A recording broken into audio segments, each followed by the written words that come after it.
there, and welcome to my Messy Blessed Life. My name is Denise, and if this is your first time here, please consider subscribing, liking this video, and sharing it. So for today's video, I will be doing a pumpkin cheesecake, which is perfect for fall. And the way that I started with cheesecake was, I think I was like 5 or 7 years old.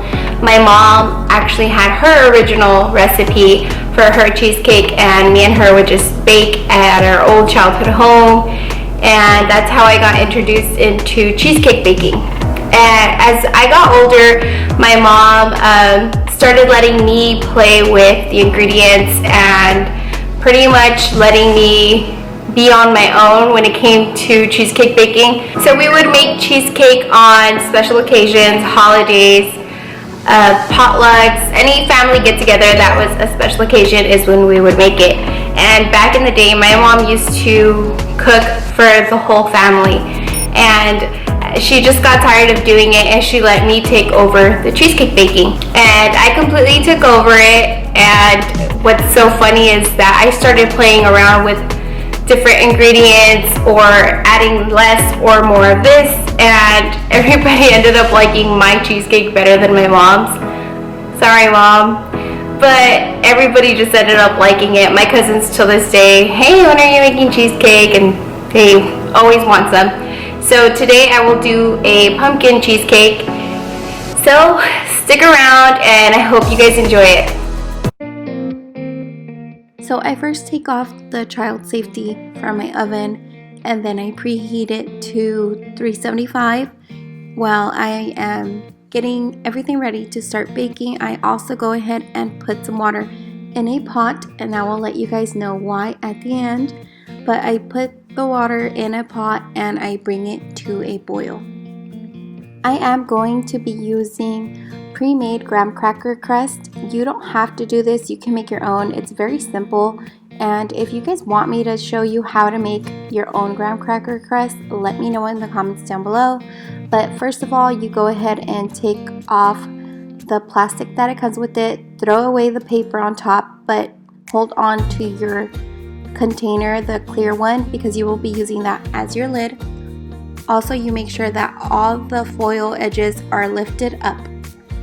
You will be needing 2 cream cheese sticks for this recipe, and beforehand I did take out my cream cheese from the refrigerator for about an hour. You want your cream cheese to be room temperature, that way it's easier to blend with your handheld mixer. I don't have a KitchenAid mixer that you can just leave it and it'll do the work by yourself, but if you do have one, you do want to go ahead and use your paddle for this part. Make sure that there are no lumps in your cream cheese. You want it to be as fluffy as possible, that way there are no harsh thick pieces in your cheesecake. And then you want to get a spoon and shove everything around the corners and the edges all the way down. You're going to go ahead and add 3 large eggs. Once you added your 3 eggs, you want to go ahead and continue to mix your eggs with your cream cheese, and you want to keep that fluffy paste going. You don't want it to get thick or anything like that. You want to make sure it is continuing to stay fluffy. With a spoon, you want to clean the edges down, that way everything is getting mixed evenly.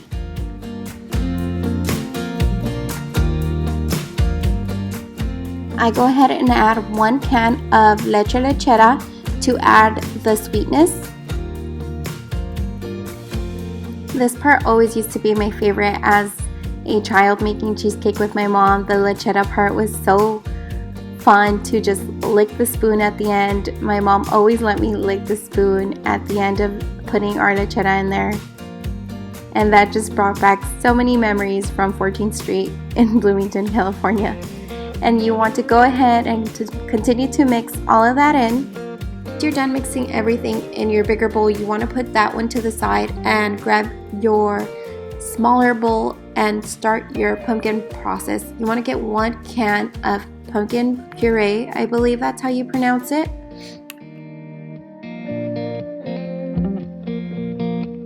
Side note, this does get really messy, so you want to keep a towel by your side at all times. Like I have that flour one, just in case I need to clean anything up. Then you go ahead and add your pumpkin pie spice into your mix, and you want to go ahead and add about 3 tablespoons. I did add, I believe, 3 teaspoons in this part, but towards the end I saw that I needed more, so I would just go ahead and add 3 tablespoons. You want to go ahead and grab your whisk and whisk it all together. That way you can start patting everything down and getting any clumps out of the way. And then you are going to add half a cup of condensed milk and slowly just keep whisking it. I know it looks really fast, but I'm actually doing it pretty slow here, and just continue doing that, getting it fluffy. Once again, you want the consistency to always stay fluffy.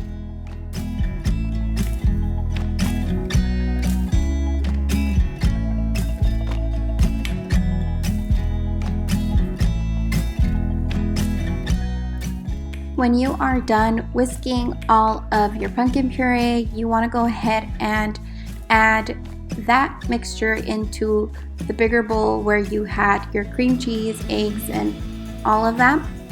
And then you are going to get your handheld mixer or your KitchenAid automatic mixer and mix all of that together.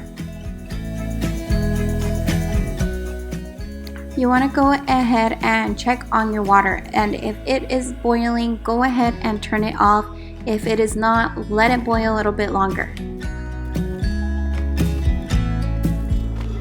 I might pass the cheesecake baking tradition down to Matthew, or maybe even Noah, or maybe even both. But seeing Matthew's little face light up when he saw me making cheesecake was the cutest thing the whole time. I know you guys can't hear, but in the background he was just singing, "Mommy's making cheesecake, Mommy's making cheesecake." It was so cute. I wonder if I ever did that with my mom. I used white sugar, but I would suggest using brown sugar, and I did go ahead and add only 3 spoons of sugar because I am giving some to my dad and he is diabetic, but I would suggest adding more sugar and just a pinch of salt. And go ahead and continue to mix and mix and mix. But going back to the sugar, if you really like your cheesecake sweeter, I would go ahead and add more sugar. And as you saw, I added the pumpkin spice into my batter, and then I went ahead and filled up my cheesecake crust or my cheesecake bowl, whatever you want to call it.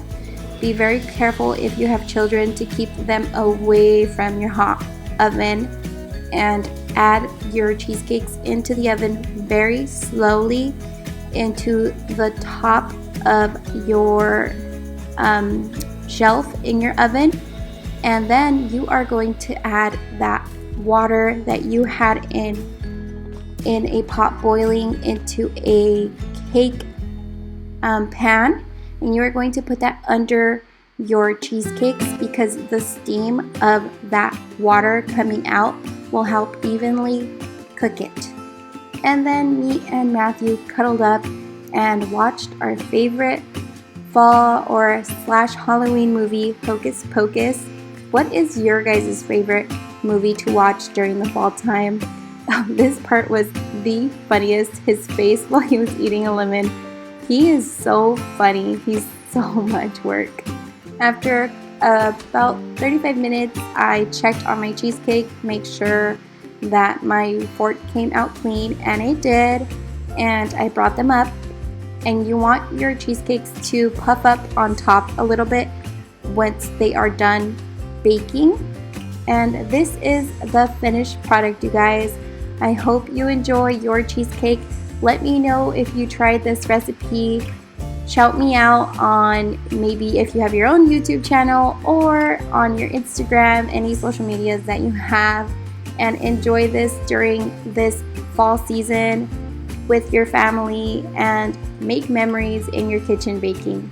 Bye guys, thank you for watching. my cookies, click the video down below. Bye bye for now. Don't forget to add me over on my Instagram account when I am not posting here on YouTube. I am staying active over there on my Instagram account. Bye guys.